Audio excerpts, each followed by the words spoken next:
네, 안녕하세요. 모던해저의 3기 정용훈입니다. 오늘은 MySQL에 대해서 발표하도록 하겠습니다. 자, MySQL 발표하기 이전에 이제 오늘의 목차로서 간단하게 설명드리자면 첫 번째로 DB란, 두 번째로 MySQL의 역사, 그리고 구조, 그리고 왜 사용할지에 대해서 한번 알아보겠습니다. 자, 우선 여러분들이 DB에 대한 개념을 살짝 알고 가시면 좋을 텐데, 그래서 준비했습니다. 매우 간략하게 설명해 드리자면, DB는 데이터베이스의 약자입니다.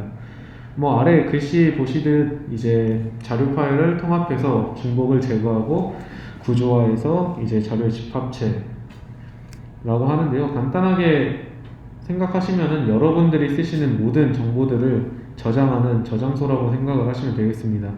그 예시로 준비해 왔습니다. 이거는 보시는 바와 같이 도서관 화면인데요. 도서관에는 이제 수많은 책들이 존재하죠.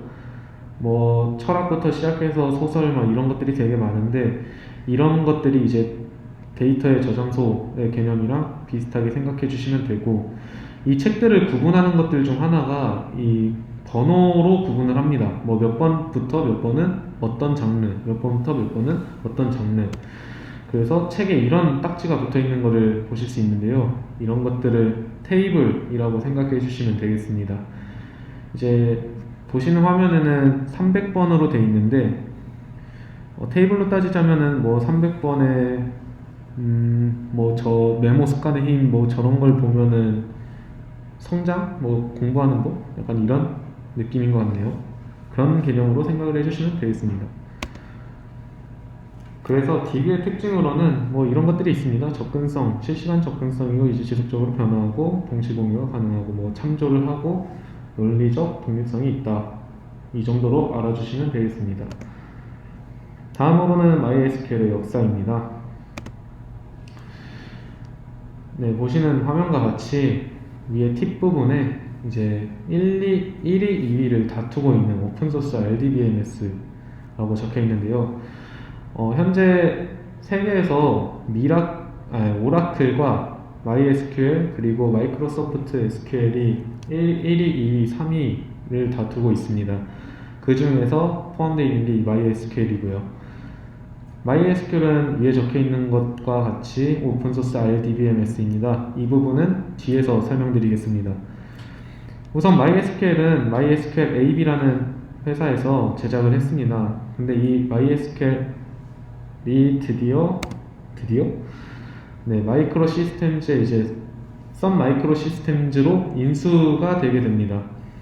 그래서 그냥 편하게 썬이라고 할게요. 썬이 이제 10억 달러의 MySQL을 인수하게 됩니다. 그래서 MySQL은 썬 산하로 들어가게 되고요. 이 썬을 이제 오라클에서 인수하게 됩니다. 이 오라클 회사는 아까 전에도 말씀드렸다시피 이제 1위, 2위, 3위를 다투는 DB 중에 하나인데, MySQL을 가지고 있는 썬 마이크로 시스템즈를 72억 달러에 인수를 하게 됩니다. 그래서 MySQL은 오라클 산하에 있는 DB라고 생각을 해주시면 되고요.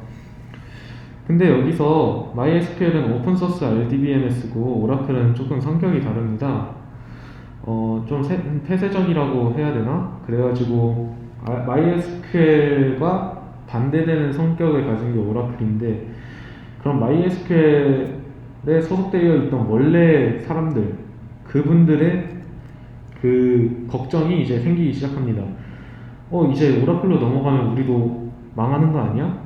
원래 오픈소스는 바뀌는 거 아니야? 그래서 MySQL 내부 사람들이 막 웅성웅성 거리기 시작했습니다. 우리 이러다 큰일 나. 어떻게 하다가 만든 게 바로 마리아DB입니다. 그래서 그 사람들이 오픈소스 RDBMS인 MySQL을 기반으로 마리아DB를 생성해서 현재 무료로 사용할 수 있도록 만들어서 배포하고 있습니다. 이 점 알아두시면 되겠고요. 다음으로는 MySQL의 구조에 대해서 설명드리겠습니다.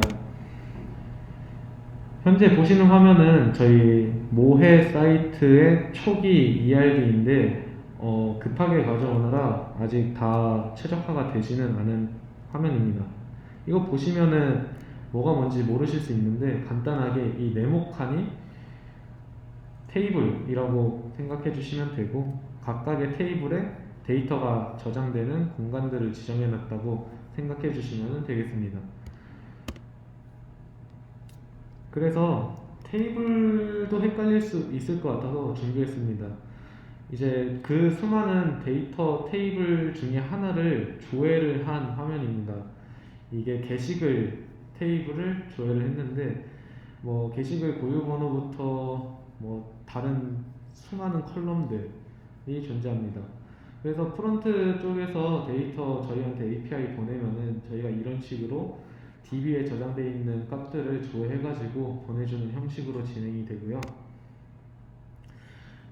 이 세로로 이제 타이틀, 유저 넘버, 뭐 디스크립션 이런 것들이 다 열 컬럼이라고 부릅니다. 그리고 이렇게 가로로는 행, 레코드 또는 투표이라고도 부르고 기본키, 기본키가 뭐냐? 구효되는 키입니다. 여러분들 뭐 프로그래밍을 하다 보면 인덱스 같은 거 많이 들으실 텐데요. 고유한 값입니다. 이 줄에는 무조건 하나의 인덱스가 존재합니다. 저희 사람들마다 다 주민등록번호가 다른 것처럼 이것도 다 다른 숫자라고 생각을 해주시면 되겠습니다. 그리고 외래키입니다. 외래키가 무엇이냐? 게시글에서 이제 이 게시글을 작성한 사람이 14번의 사람이라고 했을 경우 이 14번으로 지정되어 있는 데이터들을 불러오겠다. 그걸 사용하겠다. 참조하겠다. 해서 지정을 해주는 게 외래키입니다. 그래서 현재 14번의 회원이 이제 3개의 게시글을 썼다는 것을 알 수 있고요. 그러면은 이걸 어떻게 조회하냐 궁금해 하실 수도 있는데 아주 간략하게 설명드리겠습니다. 첫 번째로 그냥 셀렉트 조회문입니다. 아까 전에 게시글 조회했던 거를 보여드렸다시피 이것도 그냥 게시글 테이블 내에 있는 모든 데이터를 조회하겠다라는 명령어고요. 다음으로는 넘버, 그러니까 게시글 안에 있는 이 넘버 컬럼만 조회를 하겠다라는 명령어입니다. 자, 그럼 이번에는 조건이 붙었습니다. 넘버, 고유번호가 110번인 게시글을 모두 조회하겠다. 그래서 고유번호가 110번인 데이터들 전부를 조회했고요. 이제부터 조금 복잡해지죠. 이건 서브컬이라고 하는데 조회문 안에 이제 또 다른 조회문을 넣는 겁니다. 그래서 이제 천천히 해석을 하자면은 우선 게시글이죠. 게시글 테이블에서 넘버, 유저 넘버, 타이틀, 디스크립션, 인데이트, 히트 컬럼을 조회하고 추가적으로 다시 다른 테이블을 조회합니다.